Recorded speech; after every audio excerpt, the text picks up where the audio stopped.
Вот такой я капюшон связала. В этом видео я предлагаю вам посмотреть, ну, такой своеобразный мастер-класс. Полный мастер-класс, как обычно я показываю, я не вязала, так как делала первый раз этот капюшон. И вот не знала, получится или нет, но записывала какие-то моменты и записывала свои расчеты. И в моем видео там будут представлены все вот, ну, как бы этапы э, изготовления этого капюшона, капора. А, что я хочу сказать, что начинала я вязать с вот этой вот части. Вязала, получается, что на машинке без вот планки. Планку уже вы видели, наверное, в отдельном видео, как я подвязывала. То есть получается, что набирала я петли вот этой части, вот это и это, ну вот, вот это вот, да, одной рукой держу телефон, показываю, то есть резинку я подвязывала потом. Набирала я, вязала вот эту часть, потом мы переходила, делала вот скругление, уменьшала в каждом втором ряду, то есть частичным вязанием уменьшала по одной петле, и потом по 2, 3, 4, то есть чтобы оно более плавномерное уходило скругление, тоже частичным вязанием. Потом я провязала тут 2 ряда и, ну, не заканчивая, а продолжая, то есть вот у меня была вот целая как бы деталь такая, и продолжала я вот это вот вязать, эту сторону. То же самое я скругляла частично, то есть, ну, я добавляла уже, получается, те иглы, те петли, которые я выводила в нерабочее состояние, я уже их вводила в работу, то есть возвращала их, и здесь доходила, ну, до того, как я делала через каждый ряд, через каждый второй ряд, и потом вязала дальше вот эту вот часть. То есть получается, что вот сам капюшон, вот весь, да, он связан одним полотном. И вот здесь у меня шов. Сейчас покажу с изнаночной стороны, где у меня начинается этот шов. Вот. Так как тут был такой островатый угол, я немножко чуть-чуть больше забрала, когда ну, как это сшивала эти детали. Две. Вот на кителе сшивала я. Вот получается вот так выглядит с изнанки. Потом, когда я выполнила вот эту вот деталь основную, я привязывала на машинке к этой детали, привязывала вот эту планку. Видео я уже сбрасывала, оно было ранее. Эту планочку вот так вот сделала. И потом я уже сами эти две детали, не сшивая, я набросила все петли на иглы, эту сторону и эту сторону, изнаночной стороной к себе, получается. И вот тут вот один нюанс, что, наверное, в следующий раз я повешу центральные петли на одну иглу, ну, чтобы больше был перехлест. Можно даже, наверное, и несколько, потому что потом я провязала несколько рядов гладью и разобрала я все иглы для вязания резинки один через один.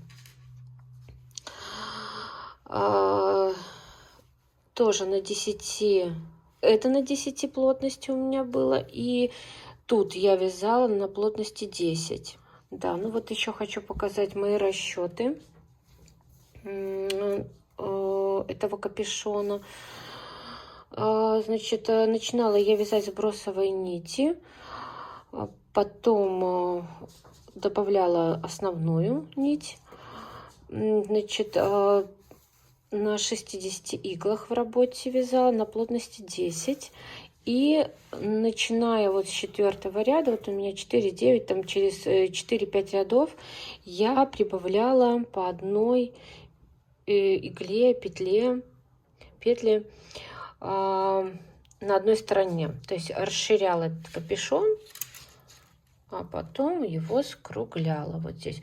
Ну, вот такой он длинный получился. Примерочка будет в конце видео.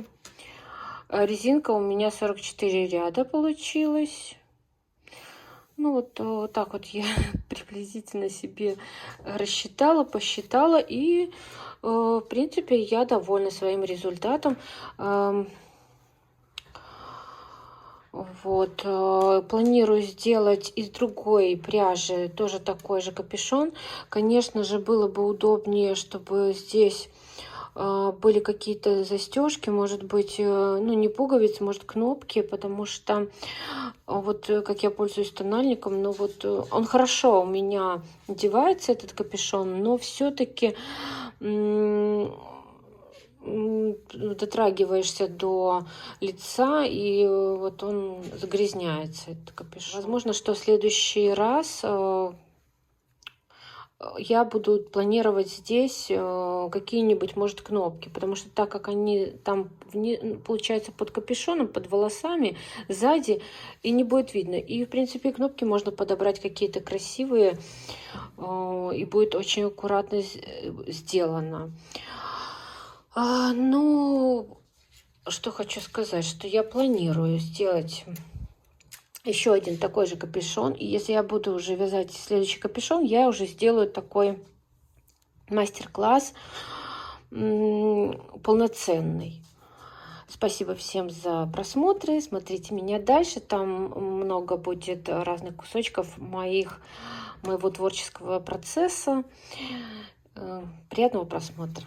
Для пробы я взяла вот эту пряжу. Она давно у меня уже лежала. Это Alize Lana Gold 800. Я так слышала, что мастерицы говорят, что ну так себе пряжа. Она, конечно, в мотке, когда новая, красивая, но вроде бы как в носке она быстро теряет презентабельный вид, скатывается, ну так себе получается. Ну вроде бы как вот мне вот так писали про нее. Ну как для пробы, как для нового проекта попробовать этот капюшон, я ее буду использовать. Потом, когда, если получится у меня этот капюшон, я ее поменяю на другую какую-нибудь пряжу. И сейчас делаю петельную пробу. В 2 нитки взяла, потому что она достаточно тонкая. 800 метров в 100 граммах. И вот в 2 нити, мне кажется, очень хорошо будет для капора, для капюшона. И плотность у меня на каретке стоит 10. И сейчас провяжу несколько рядов. Ну, несколько, столько, сколько нужно для петельной пробы. И потом, ой, что за мушка такая летает. И потом перейду к следующему этапу. Выкройку капюшона я взяла из своего костюма, который не вязала, а шила для себя и дочки. Мне нравится этот капюшон, такой более объемный, большой. И вот здесь отворот такой будет. И я тоже планирую связать с отворотом. Ну вот сейчас буду приблизительно высчитывать ряды и петли, количество петель для этого капюшона. Что-нибудь приблизительно, думаю, получится. Вот получилась такая деталь капюшона. Я тут для примерки скрепила, соединила булавками. Он получился достаточно глубоким, капюшон. Сейчас буду продолжать его вязать. На этом этапе я подвязала планку к самому капюшону. Как я это делала, я показываю в прошлом видео. Так, вот у нас капюшон. И вот такой отворот будет на капюшоне. Я еще не отпаривала ничего, не делала ВТО. Ну вот планируется вот такой отворот быть по всему капюшону. И сейчас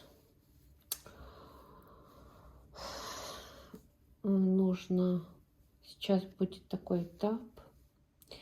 Я буду навешивать для резинки, для вывязывания резинки вот эти все петли. То есть наше начало капюшона. Так, сейчас я вот, так как первый раз этот у меня проект, планка будет закрепляться вместе с частью капюшона, вот так. Потом мы будем разбирать на резинку. Сначала буду навешивать все петли на верхнюю фантуру, на заднюю игольницу. Так, и она у меня должна быть навешена вот таким вот образом. Вот так. Здесь цельное должно быть. Угу. Так. Начну, пожалуй. Буду от нуля влево-вправо делать. Начну я с планки. С планки.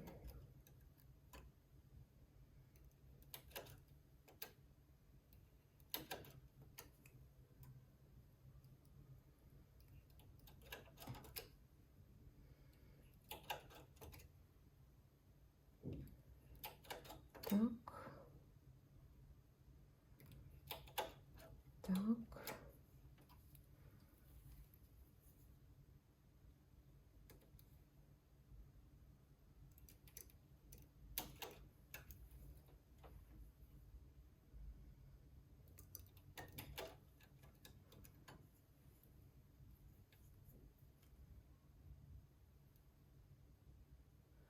Когда первый раз делаешь какой-то проект, а у меня всегда какие-то проекты, я делаю первый раз что-то, всегда думаешь, как это сделать. Так, что у меня тут такое непонятное, чтобы не пропустить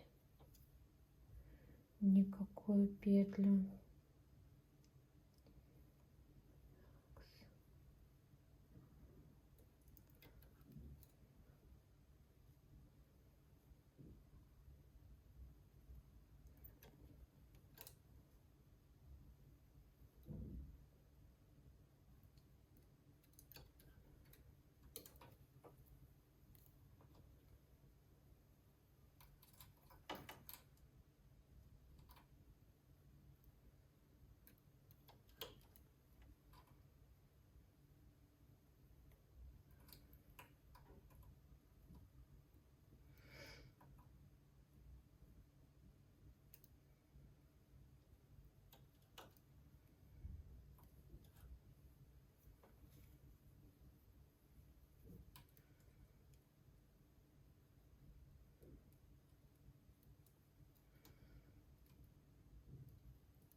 Так, ну все петли у меня наброшены на иголки, на игольницу.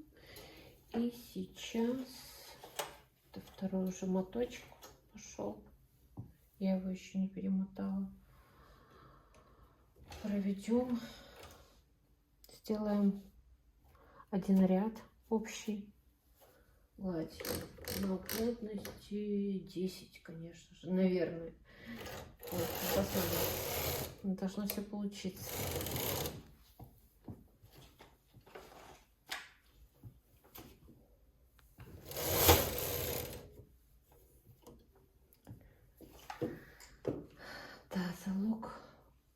успеха в вязании — это хорошо подготовленная пряжа.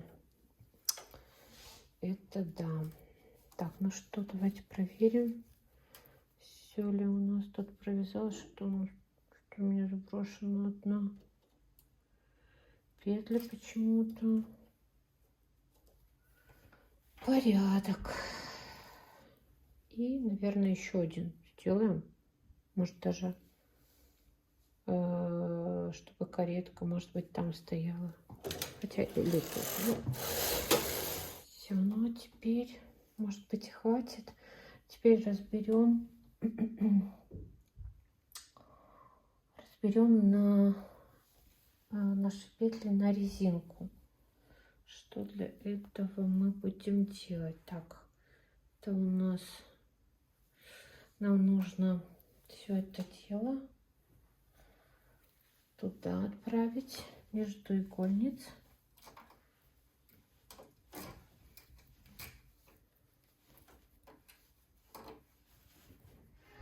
Я решила все-таки разобрать на резинку 1 через 1. Вот провязала сколько-то 44 рядов и закрыла через колок. И все, сейчас сниму изделие с колков и посмотрим, что получилось. Ну, давайте посмотрим, что я тут такое натворила. Вот, все уже, почти все готово. Вот у нас капюшон. Сейчас подальше отодвину. Резинку я вязала на тоже плотности 10. Такая рыхлая получилась. Ну, вроде бы как и неплохо. Так, это у нас изнанка. Сейчас я выверну на лицо. Вот сам капюшон. Вот так, сейчас я как-то так, чтобы видно было. Вот это у нас отворот. Так. Здесь у нас частичное вязание. Здесь надо нам будет сшить вот эту часть. Сейчас я сколю булавками, чтобы нам было понятно, что это же все-таки у нас произошло тут. Ой. Так.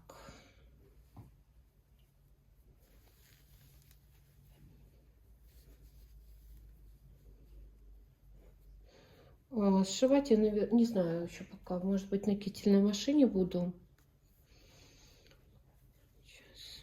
Ну, в принципе, то, что я планировала, оно получилось. Можно брать другие ниточки какие-нибудь более подороже, более лучше качество, чтобы они были. И цвет другой, конечно, это не мой цвет, это более такой мужской. Это я, наверное, покупала для мужа, хотела связать что-то. Ну,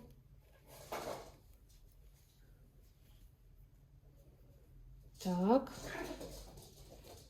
Так, ну вот. И как оно должно выглядеть, конечно, я сейчас... Ага, это нам надо вывернуть. Это надо нам вывернуть. Ну, это вот приблизительная наша... Капюшон, как я говорила, он объемный. И вот эта резинка, она должна идти сюда, на горлышко, на горло. И вот так вот подворачиваться, вот так. То есть вот такой капюшон должен у нас получиться уже, если видно, да? Ну вот, как получились у нас наша резинка. Ну, нормально, хорошо. Как для первого раза. Подворот, я не знаю, я еще ничего в этого не делала. Может быть, бусинами украшу, может быть, и не буду, так как это экспериментальный такой вариантик. Ну, в общем, сейчас я все сошью, сметаю, там на кетле прикитлю, на кетеле, и покажу уже, наверное, на мне. Вот хочу вам показать результат готовый. Новый проект. Вот такой получился у меня капюшон. Решила я украсить его вот бусинами, чтобы он так повеселее смотрелся, посвежее. И сейчас продемонстрирую, как его нужно носить. Так, сейчас. Прямо, да, капюшоны, конечно, надеваются не очень удобно. Так, но он хорошо у меня надевается на голову. Так, я его достаточно делала специально большим, объемным. Так, давайте я, наверное, беру сразу хвост туда и покажу, как его нужно носить вот вообще. Вот он как получился. Так, ну вроде бы как я... достаточно здесь большой он. Как говорится, первый у меня это капюшон. По задумке так он и планировался, чтобы здесь он был такой вот объемный. Может быть, чуть-чуть меньше можно сделать, но можно вот так вот подвернуть больше, и он станет покороче здесь. То есть не такой объемный. Вот такой воротничок. То есть можно вот под курточку, под шубу носить. Ну вот, такой у меня капюшон получился. Как говорится, строго не судите, не критикуйте. Он у меня первый. Ну вот давайте посмотрим еще подробнее. Возможно, следующий я сделаю не такой глубокий, но в принципе я люблю, когда немного, если, допустим, ветер будет, да, можно его вот так вытянуть на лицо. Можно вот так задвинуть. Сейчас покажу, как смотрится это все сзади. Так, я не вижу, только в камеру телефона. И сниму его вот так. Вот такой капюшончик у меня получился.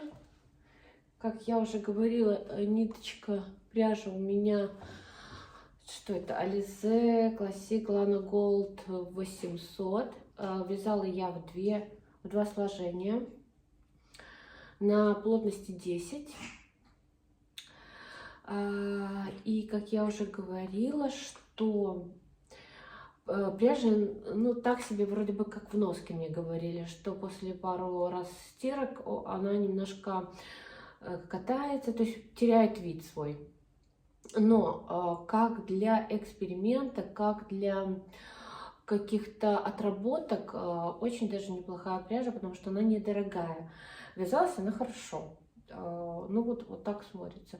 Правда, тоже цвет, у меня просто лежали эти мотки, цвет это не сильно как бы мой, если только под какую-то белую куртку там, или белое пальто, или белую шубу, вот только вот если вот под вот такой цвет, так, конечно, если под темный будет затемнять еще больше. Но вообще мне вот если взять, ну если я скажу свое мнение, то мне понравился этот капюшон. Я его не перевязывала, вот как вот с мыслями собиралась, я его начала вязать, так рассчитывала, вот все, что я как бы делала, я показывала в своих видео, там в нарезочках, кусочках, и я планирую, наверное, все-таки сделать еще один такой капюшон, но только в светлом цвете, может быть, даже пряжу выберу подороже, получше. Ну, вот так. Ну, вроде бы, ну, вот так, мне кажется, и неплохо. Что вы скажете на это? Как вам такая задумка, как вам такая идея?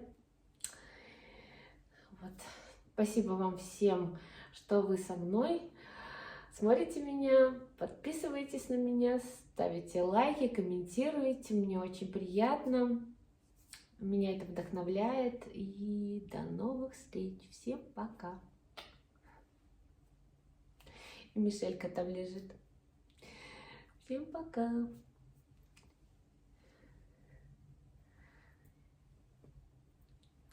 Сниму еще.